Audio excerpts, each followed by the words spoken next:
Good morning, students. In our last lecture, we have done two dimensions of business environment. First one is economic environment, and second one is social environment. Now we will do the rest of the dimensions of business environment, and third one is technological environment.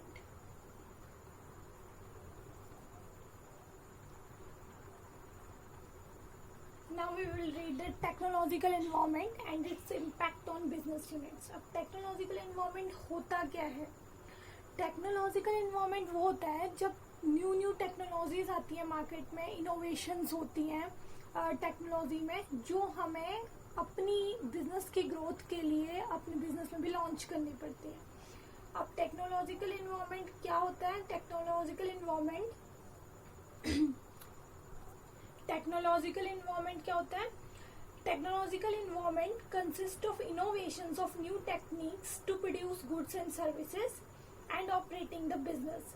Technological changes bring something new and better for the customers. अब ये कह रहा है technological environment में आता क्या है? इसमें आता है नई टेक्नोलॉजी गुड्स को प्रोड्यूस करने की और नए मेथड बिजनेस को ऑपरेट करने के, और टेक्नोलॉजिकल चेंजेस कुछ नया और कुछ अच्छा, कुछ बेटर लेके आते हैं कस्टमर्स के लिए. अब सीधी सी बात है, टेक्नोलॉजिकल इन्वायरमेंट का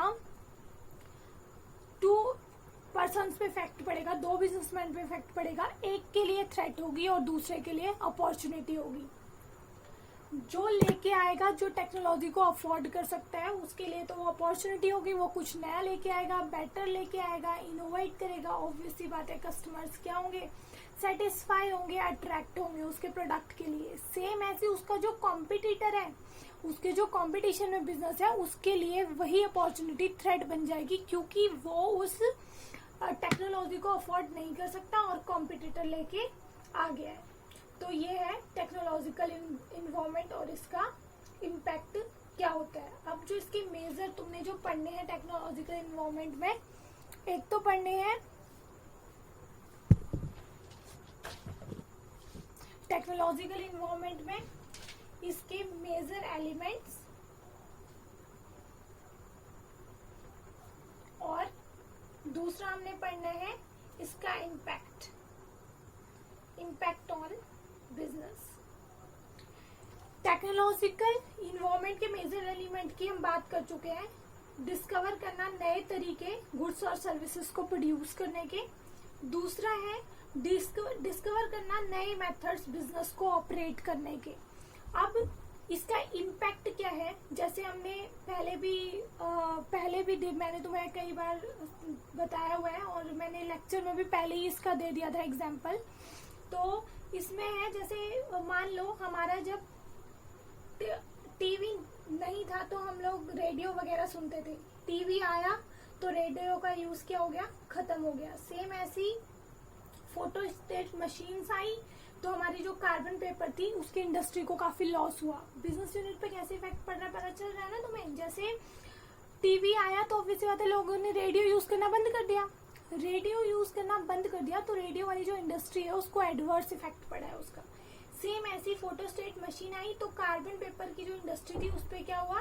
इम्पैक्ट पड़ा. सेम ऐसी जब आपकी डिजिटल वॉचेस मार्केट में आई तो आपकी ट्रेडिशनल वॉच की डिमांड क्या होगी? खत्म होगी. ये सारे इम्पैक्ट हैं बिजनेस पे टेक्नोलॉजिकल एनवायरनमेंट के. इसके अलावा तुम खुद भी देख सकते हो, टेक्निक्स का बिजनेस पे बड़ा फर्क पड़ता है. पहले सारा काम मैनुअल हुआ करता था, और जैसे जैसे कंप्यूटर सिस्टम्स आए हैं आपके, तो वैसे वैसे हमारा सारा काम डिजिटल हो गया है. बिजनेस पे इफेक्ट पड़ रहा है उस चीज का. कैसे इफेक्ट पड़ रहा है? एक तो मैनुअल वर्क था, काम स्लो भी होता था, लेट भी होता था. अब डिजिटल हो गया है तो काम क्या हो रहा है? जल्दी हो रहा है. बट उसका एक दूसरा पॉइंट ये भी है कि क्या होता है, जो एम्प्लॉयज है वो उसको क्या करते हैं? अपोज करते हैं, उस डिसीजन को अपोज करते हैं कि नहीं, हम यूज नहीं करेंगे नए मेथड्स. बट उनको बेनिफिट बता के हम क्या करते हैं? मोटिवेट करते हैं करने के लिए. तो कहीं ना कहीं हमारे बिजनेस पे उसका क्या पड़ता है? इफेक्ट पड़ता है. ये आपका टेक्नोलॉजिकल इन्वायरमेंट. देन आपकी फोर्थ डायमेंशन है पॉलिटिकल इन्वायरमेंट. पॉलिटिकल इन्वायरमेंट अब पॉलिटिकल इन्वायरमेंट में क्या आता है, पॉलिटिकल इन्वायरमेंट में आता है कि पॉलिटिकल कंडीशन कैसी है एक कंट्री में, और जो गवर्नमेंट है उसका एटीट्यूड। देखो हम बिजनेस के बारे में पढ़ रहे हैं तो ऑब्वियसली बात है पॉलिटिशियन पार्टी की बात हो रही है यहाँ पे, जो सत्ता में है, जो अभी है। मतलब अब यहाँ पे अगर हम हरियाणा की बात करें मनोहर लाल खट्टर, और अगर सेंट्रल की बात करें तो नरेंद्र मोदी। इन दोनों का एटीट्यूड कैसा है बिजनेस को लेके, एक पर्टिकुलर इंडस्ट्री को लेके वो चीज मुझे अफेक्ट करेगी, मेरे बिजनेस को अफेक्ट करेगी। तो पॉलिटिकल इन्वायरमेंट का मतलब है कि एक कंट्री की पॉलिटिकल कंडीशन कैसी है और वहां की गवर्नमेंट का एटीट्यूड कैसा है बिजनेस यूनिट्स के लिए। जैसे जब 1977 में बीजेपी थी तो उसने क्या कर दिया था, उसका जो एटीट्यूड था एमएनसीज के लिए, जो इंटरनेशनल कंपनीज थी, मल्टीनेशनल कंपनीज थी, वो बेस्ड मतलब बाहर से थी, फॉरेन कंट्रीज बेस्ड थी, लाइक आईबीएम और कोका कोला। इनका बहुत ज्यादा बिजनेस था इंडिया में। बट जब 1977 में जनता की गवर्नमेंट थी तो उसने क्या किया, एक स्ट्रिक्ट एटीट्यूड अपनाया अपना इन मल्टीनेशनल कंपनीज के लिए। और स्ट्रिक्ट एटीट्यूड की वजह से, स्ट्रिक्ट एटीट्यूड का मतलब है काफी रिस्ट्रिक्शंस लगा दी, काफी टैरिफ बैरियर्स लगा दिए, या फिर कुछ ज्यादा ही उन पे पाबंदियां लगा दी। इसकी वजह से उनको क्या करना पड़ा, उनको इंडिया को इग्नोर करना पड़ा, इंडिया को उनको छोड़ना पड़ा, इंडिया से जाना पड़ा, जबकि उनकी मार्केट बहुत अच्छी थी। तो इसका इम्पैक्ट किस पे पड़ा, कोका कोला के बिजनेस पे पड़ा और आईबीएम के बिजनेस पे पड़ा। सेम ऐसी जब बाद में नई गवर्नमेंट आई तो उसने क्या किया, मल्टीनेशनल कंपनीज की इन्वेस्टमेंट को एनकरेज किया। उसने उन मल्टीनेशनल कंपनीज को क्या दिया, कुछ छूट दी, कुछ मोटिवेशंस दी कि आप आके इन्वेस्ट करो इंडिया में। और उसका नतीजा क्या निकला, इसका नतीजा ये निकला कि जो हमारी मल्टीनेशनल कंपनीज थी वो दोबारा इंडियन मार्केट्स में आई। लाइक कोका कोला, मैंने बोला 1977 में उसने इग्नोर कर दिया था इंडिया को, बट कोका कोला जब नई गवर्नमेंट आई उसने एनकरेज किया मल्टीनेशनल कंपनीज को इंडिया में आके बिजनेस करने के लिए। तो दोबारा से कोका कोला ने अपने पैर जमाए इंडिया में, इंडियन मार्केट्स में। तो ये है आपका पॉलिटिकल इन्वायरमेंट का इफेक्ट। इसके भी दो पार्ट्स पढ़ेंगे हम, मेजर एलिमेंट्स, और दूसरा हम पढ़ेंगे इसका इम्पैक्ट। मेजर एलिमेंट में है आपका political stability in the country, कि कितनी पॉलिटिकल स्टेबिलिटी है, कितने टाइम तक, मतलब जैसे गवर्नमेंट का जो हमारा मेन जो ड्यूरेशन होती है 5 इयर्स की होती है एक सरकार की, तो बीच में कोई प्रॉब्लम्स हो जाती है, कई बार सरकार गिर जाती है तो हम दोबारा से, हमारी वोट्स होते हैं या जो भी हमारा पॉलिटिकल सिस्टम होता है उसकी, वो भी इफेक्ट करता है बिजनेस को, क्योंकि जो ओल्ड गवर्नमेंट थी उसके अपने रूल्स होते हैं, जो नई आती है उसके अपने लॉज होते हैं, अपना एटीट्यूड होता है। पीस इन द कंट्री में शांति कितनी रहती है, जैसे अभी अगर कंट्री में शांति की बात करें तो इस टाइम पे जो कोविड-19 का इफेक्ट पड़ रहा है कंट्री में, क्या है, लॉकडाउन चल रहा है। इस लॉकडाउन की वजह से क्या हो रहा है, बहुत ज्यादा इफेक्ट हो रही हैं बिजनेस यूनिट्स, बंद पड़ा है सारा काम, मैन्युफैक्चरिंग यूनिट्स बंद है, हमारी इकोनॉमी को बहुत लॉस होने वाला है। तो ये सारी चीजें इफेक्ट करती हैं। नेक्स्ट है attitude of the government toward business. ये पहले डिस्कस कर चुकी हूँ मैं कि गवर्नमेंट का एटीट्यूड कैसा है। इसके एग्जाम्पल हमने अभी 2 महीने तुम्हें बताए थे, मल्टीनेशनल कंपनीज वाला एग्जाम्पल है इसका। देन है टाइप्स ऑफ गवर्नमेंट किस टाइप की है, सिंगल पार्टी और मल्टी पार्टी। सिंगल पार्टी और मल्टी पार्टी तुम्हें समझ में आता होगा। हमारे यहाँ पे क्या होता है, मल्टी पार्टी गवर्नमेंट होती है कई बार, क्योंकि क्या करना होता है, जैसे जितने भी हमें चाहिए, जितने भी बहुमत के लिए जितने भी चाहिए होते हैं वोट्स, वो हमारे पास कम रह जाते हैं, तो हमें टाई अप करना होता है दूसरी पार्टीज के साथ। तो ऑब्वियसली बात है इफेक्ट पड़ता है। जैसे हरियाणा में है दुष्यंत चौटाला साथ में है मनोहर लाल खट्टर के, तो मनोहर लाल खट्टर अगर बिजनेस इंडस्ट्री से रिलेटेड कोई डिसीजन लेते हैं तो उनको पहले परमिशन लेनी पड़ेगी, एग्री करवाना पड़ेगा, कंसेंट लेनी पड़ेगी दुष्यंत चौटाला की, तब जाके वो डिसीजन क्या होगा, पास होगा। तो हो सकता है दुष्यंत चौटाला का कुछ और एटीट्यूड हो बिजनेस यूनिट्स को लेके, तो इस बात का भी इफेक्ट पड़ता है। एंड लास्ट वन है ideologies of various political parties. Political parties की जो आइडियोलॉजी होती है, फिलॉसफी होती है, वो भी क्या करती है, अफेक्ट करती है बिजनेस यूनिट्स को। इसका इम्पैक्ट हम पहले ही पढ़ चुके हैं, मल्टीनेशनल कंपनीज वाला एग्जाम्पल। तो ये है आपका पॉलिटिकल इन्वायरमेंट। देश की जो पॉलिटिकल कंडीशंस हैं, पॉलिटिकल पार्टीज का एटीट्यूड है, वो हमारे बिजनेस यूनिट्स को क्या करता है, इफेक्ट करता है। इसलिए हर बिजनेसमैन को पॉलिटिकल इन्वायरमेंट को रेगुलरली और कॉन्स्टेंटली केयरफुली क्या करना चाहिए, स्कैन करना चाहिए, ताकि वो क्या कर सके, कोई भी पॉजिटिव और नेगेटिव इम्पैक्ट होने वाला है उसका पहले उसको क्या लगे, पता लग जाए। ये है आपका पॉलिटिकल इन्वायरमेंट। देन लास्ट है आपके dimensions legal environment. Legal environment में क्या आता है, लीगल इन्वायरमेंट में आपका लीगल इन्वायरमेंट में आते हैं जो तुम्हारे एक्ट पास होते हैं, गवर्नमेंट जो एक्ट पास करती है, कोर्ट जो जजमेंट देती है, और जो वेरियस हम कमीशन और एजेंसीज बनाते हैं कंट्री में डिसीजंस लेने के लिए। कभी कभार कमेटियां बहुत सारी कमेटियां बनती है जब कोई सीरियस इश्यूज होते हैं, लाइक किसी भी चीज को लेके। अभी हम एग्जांपल ले सकते हैं, रिसेंट एग्जांपल है हमारे पास, चलो एग्जांपल हम अज्यूम कर लेते हैं, मान लो कोविड-19 से होने वाला जो नुकसान है, अगर सेंट्रल गवर्नमेंट क्या करती है, एक कमेटी बनाती है और उसको ये दिया जाता है काम कि आप क्या करो, पहले सारे जितना भी लॉस है उसको जज करके आप डिसीजन लो कुछ इकोनॉमी को स्ट्रॉन्ग करने के लिए। तो वो जो डिसीजन देंगे वो भी क्या होते हैं, लीगल इन्वायरमेंट के अंडर आते हैं। अब हम लीगल इन्वायरमेंट में क्या क्या आता है, legal environment refers to the sum total of all the act passes by the government. Government जो भी एक्ट पास करती है वो, judgement of the court, court के जो भी जजमेंट होते हैं, and decision rendered by the various commissions and agency in the country. जो गवर्नमेंट कमीशंस या एजेंसीज बनाती है कोई पर्टिकुलर डिसीजन लेने के लिए, उनके जो डिसीजन आते हैं वो भी क्या होते हैं, वो भी लीगल इन्वायरमेंट के अंदर आते हैं। अब the business community can not ignore the legal framework at is has to perform transaction within it. अब ये कह रहे हैं कोई भी बिजनेस कम्युनिटी है, बिजनेस इंडस्ट्री है, बिजनेस फर्म है, वो लीगल फ्रेमवर्क को इग्नोर नहीं कर सकती। उसको जो भी काम करना है उस लीगल फ्रेमवर्क के अंदर अंदर ही करना होता है। इट मे हैव इधर पॉजिटिव और negative impact on business, so businessman must scan it regularly. ये कह रहा है कि लीगल इन्वायरमेंट के दो इम्पैक्ट हो सकते हैं बिजनेस पे, एक पॉजिटिव और सेकंड वन इज नेगेटिव। तो कह रहा है कि क्या करना चाहिए, बिजनेसमैन को रेगुलरली स्कैन करते रहना चाहिए लीगल इन्वायरमेंट को। अब है इसकी मेजर एलिमेंट्स क्या क्या हैं। एलिमेंट्स अभी हमने 3 पढ़े थे। एलिमेंट्स में है आपके act pass bye the government, government जो आपके एक्ट पास करती है। सेकंड है जो वेरियस कमीशंस और एजेंसीज क्या लेती हैं, डिसीजंस लेती हैं। और थर्ड है जो कोर्ट क्या लेती है, जजमेंट, कोर्ट जो जजमेंट देती है। वो इसके 3 क्या है, एलिमेंट्स है।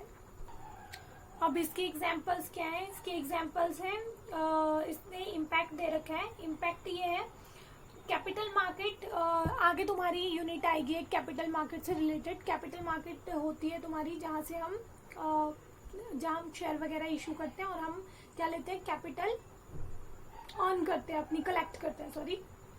तो वो तुम्हारी कैपिटल मार्केट होती है। इस पे पहले क्या था, बहुत ज्यादा कंट्रोल था, तो इसकी वजह से लोग इशू नहीं कर पाते थे अपने शेयर्स। अब कैपिटल मार्केट पे कंट्रोल को रिमूव कर दिया है। उस रिमूव की वजह से क्या हुआ है, कैपिटल, बहुत सारा अमाउंट कैपिटल का कलेक्ट होता है नए शेयर्स को, डिबेंचर्स को इशू करके प्राइमरी मार्केट में। तो ये इसका इम्पैक्ट था। देन उसके बाद है, अब एक्ट की बात करें तो हम एक्ट में हम डीमोनेटाइजेशन का ले सकते हैं। डीमोनेटाइजेशन का डिसीजन लिया था हमारी गवर्नमेंट ने नवंबर 8, 2016 को। तो इसका बहुत इफेक्ट पड़ा था बिजनेसेस में, क्योंकि देखो रियल एस्टेट का हमने रियल एस्टेट के प्राइसेस क्या हो गए थे, रिड्यूस हो गए थे। रियल एस्टेट के प्राइस रिड्यूस हो गए थे। उसके अलावा डिजिटल पेमेंट्स को बहुत प्रेफरेंस मिली थी उस टाइम। तो ये क्या थे, इस एक्ट के इम्पैक्ट थे। ऑब्वियसली बात है, बिजनेस पे इसका क्या पड़ा था, इम्पैक्ट पड़ा था। हर एक बिजनेस में कोई भी एक्ट अगर पास होता है, गवर्नमेंट कोई भी एक्ट पास करती है जो बिजनेस से रिलेटेड होता है, तो उसका इम्पैक्ट पड़ता है बिजनेस हाउसेस पे। ये था आपका लीगल इन्वायरमेंट, जिसे हमें रेगुलरली स्कैन करना चाहिए। और अगर कोई नेगेटिव इम्पैक्ट है तो उससे बचना चाहिए, और कोई पॉजिटिव इम्पैक्ट है तो उसको ग्रैब करना चाहिए। नेक्स्ट आपका टॉपिक है डीमोनेटाइजेशन का। डीमोनेटाइजेशन बेटा बहुत फेमिलियर है, आपने सुना है ये वर्ड। ये शायद लास्ट ईयर से आपकी बुक में नहीं होगा, शायद लास्ट ईयर ही आया है आपके सिलेबस में। डीमोनेटाइजेशन छोटा सा टॉपिक है, एक तुम्हारी बुक में दे रखा है छोटा सा टॉपिक, और इसकी सारी बातें हमें ऑलरेडी पता है। देखो डीमोनेटाइजेशन कब किया था, कब आया था वो, इंडिया में कब पास हुआ था, नवंबर 8, 2016 को।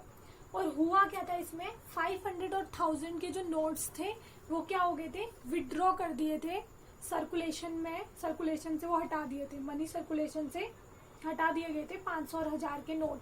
और जब भी कोई भी उस लीगल फ्रेमवर्क से बाहर चला जाता है, लीगली उसकी कोई वैल्यू नहीं रहती नोट्स की, तो वो सिर्फ क्या रह जाते हैं, पीस ऑफ पेपर ओनली। वो क्या होते हैं, एक रद्दी का टुकड़ा होते हैं। 500 और 1000 के नोट 8 नवंबर 2016 के बाद यही हो गया था, वो सिर्फ क्या रह गए थे, सिर्फ कागज रह गए थे 500 और 1000 के। ये सारी बातें आपको पता है। तो इसमें क्या था, जो ये डीमोनेटाइजेशन हमने किया था, जो 500 और 1000 के नोट थे, वो टोटल जो करेंसी सर्कुलेशन थे उसका 86% थे। मतलब 86% 500 और 1000 के नोट थे सर्कुलेशन में, और जो बचा हुआ था तुम्हारा 14% वो था अदर नोट्स, जो कंटिन्यू कर गया, जो 10-20 इंच के नोट्स थे वो थे। तो 86% सर्कुलेशन विड्रॉ कर दिया गया था। प्रधानमंत्री नरेंद्र मोदी जी ने ये पास किया था डिमोनेटाइजेशन का एक्ट। और लोगों को क्या बोला था, लोगों को एडवाइस किया गया था कि बैंक के पास जाओ, रिप्लेस करके आओ अपने पुराने नोट्स को नए नोट्स में। नया नोट 2000 का तब से ही चालू हुआ था। देन उनको एक टाइमिंग का पहले से ही बताया गया था कि एडवाइस दी गई थी कि आप इस टाइम के अंदर जो तुम्हारे पास 500 और 1000 के पुराने नोट हैं उनको आप चेंज कर लो। लोगों को ये एडवाइस दी गई थी। तो उस टाइम आपको याद होगा भी बैंक के अंदर और बाहर बहुत बुरा हाल था, लाइनें लगी होती थी अपनी करेंसी को एक्सचेंज करने के लिए। बट फिर भी लिक्विडिटी क्राइसिस थे हमारे ऊपर, बट फिर भी लोगों को ये बिलीव था कि ये क्यों लिया गया था, ये मूव क्यों लिया गया था, ये तुम्हें भी पता होना चाहिए, तुम तो वैसे भी कॉमर्स के स्टूडेंट्स हो। क्यों लिया गया था, ताकि जो ब्लैक मनी है, जो लोगों ने घर पे इकट्ठा कर रखा है पैसा, ब्लैक मनी जिस पे टैक्स नहीं पे किया जाता उसे ब्लैक मनी कहते हैं, वो क्या आएगा, बाहर निकल के आएगा। इसलिए डिमोनेटाइजेशन हुआ था। अब डिमोनेटाइजेशन की जो टूल किट में तुम्हारी डेफिनेशन दे रखी है, वो दे रखी है, withdrawal of the status of legal tender to the currency in circulation is called demonetisation. जब किसी करेंसी को सर्कुलेशन में से बाहर निकाल दिया जाता है, उसका जो लीगल टेंडर है वो खत्म कर दिया जाता है, तो उसे कहते हैं डिमोनेटाइजेशन। उसके बाद है, इसमें हुआ क्या था, 2000 का नया नोट आया था, जो आपके 500-1000 के नोट थे उसके बदले 2000 का एक नया नोट आया था। तो पहले जो हमारे 500 और 1000 के नोट थे ये हटा दिए गए थे सर्कुलेशन में से, इनका लीगल टेंडर खत्म कर दिया गया था। ये क्या रह गए थे, बस it is reduce to a piece of paper, एक कागज का टुकड़ा रह गए थे बस, ये जो आपके करेंसी नोट्स थे 500 और 1000 के। अब अगर इनका लीगल टेंडर का जो स्टेटस है वो हटा दिया गया है, तो ऑब्वियस सी बात है ये नोट्स क्या थे, एक्सचेंज के लिए यूज नहीं हो, उसके बाद ये एक्सचेंज के लिए यूज नहीं होंगे। मतलब अगर मैं 1000 रुपए का सामान ले रही हूँ तो मैं अब 1000 या 500 के जो पुराने नोट्स थे वो पे नहीं कर सकती, इनकी वैल्यू क्या हो गई थी, 0 हो गई थी। नेक्स्ट आपका इसका टॉपिक है एक्सटेंट ऑफ डिमोनेटाइजेशन। ये मैं तुम्हें पहले ही बता चुकी हूँ, एक्सटेंट मतलब कितना था, ये टोटल जो करेंसी सर्कुलेशन थी उसका कितना % था।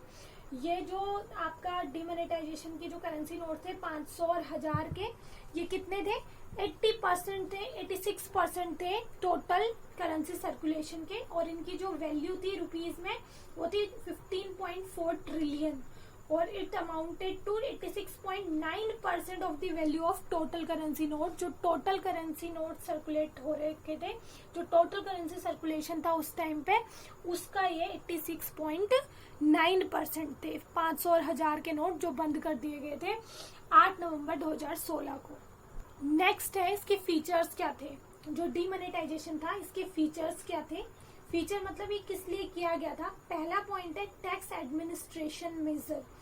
टैक्स को अच्छे से, जो टैक्स हमारा था, लोग चोरी करते हैं टैक्स की, टैक्स बचाने की कोशिश करते हैं, उसको मैनेज करने के लिए ये लागू किया गया था डीमोनेटाइजेशन। जिन लोगों के पास क्या होते थे, cash in hand. Cash in hand क्या होता है, जो हमारे पास होता है कैश। कैश इन हैंड की हिंदी कैश, जो हाथ में है। जो कैश हमारे लिए था, हमारे हाथ में था, वो क्या कर दिया लोगों ने, ऑब्वियस सी बात है उसकी वैल्यू 0 होने जा रही है, तो लोगों ने वो क्या कर दिया था, बैंक में डिपॉजिट करा दिया था, या फिर उसको एक्सचेंज करा लिया था न्यू करेंसी के साथ। और अगर ज्यादा अमाउंट बैंक में आप एक्सचेंज कराने जाओगे तो ऑब्वियस सी बात है आपसे क्या मांगा जाएगा, डिटेल मांगी जाएगी। और अगर वो तो आपने उस पर टैक्स नहीं पे कर रखा है तो आप उस पर क्या करोगे, टैक्स पे करोगे विद पेनल्टी।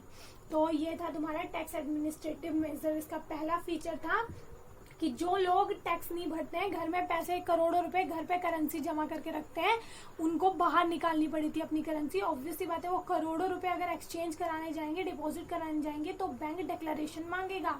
और बैंक ने उस टाइम पे, गवर्नमेंट ने ये किया था कि पेनल्टी के साथ साथ टैक्स भी पे करोगे अब आप उस पर। नेक्स्ट सेकंड इसका था tax evasion control measure. Tax evasion का मतलब होता है इलीगली टैक्स को बचाना। इलीगल मेथड से टैक्स को बचाने की जो माल प्रैक्टिस होती है उसको हम कहते हैं टैक्स इवेजन। टैक्स इवेजन का मतलब होता है इलीगली टैक्स की पेमेंट से बचना। तो गवर्नमेंट ने क्या किया था, इसको रोकने के लिए भी डिमोनेटाइजेशन किया था। जो आप इलीगली टैक्स बचाने की कोशिश करते हो, उन चीज, वो जो माल प्रैक्टिसेस हैं उनसे बचने के लिए भी आपका क्या किया गया था, डिमोनेटाइजेशन किया गया था। नेक्स्ट है channelising savings into the formal financial system. अब क्या हुआ था, कई लोग क्या होते हैं जो रूरल से होते हैं या जिनको थोड़ी कम नॉलेज होती है, वो क्या करते हैं, अपनी सेविंग्स को घर पे ही रख लेते हैं। अपनी सेविंग्स को घर पे रख लेते हैं, उनको बैंक में डिपॉजिट कराने नहीं जाते। बैंक में डिपॉजिट कराने नहीं जाते तो ऑब्वियसली बात है उनके पास ही रहती है वो। फिर पास, अगर मैं अपने पास, मैंने आज 1000 रुपए बचाए और मैंने वो 1000 रुपए अपने पास रख लिए, 2 साल हो गए, 3 साल हो गए, 4 साल हो गए, वो 1000 रुपए ही पड़े हुए हैं वैसे के वैसे ही।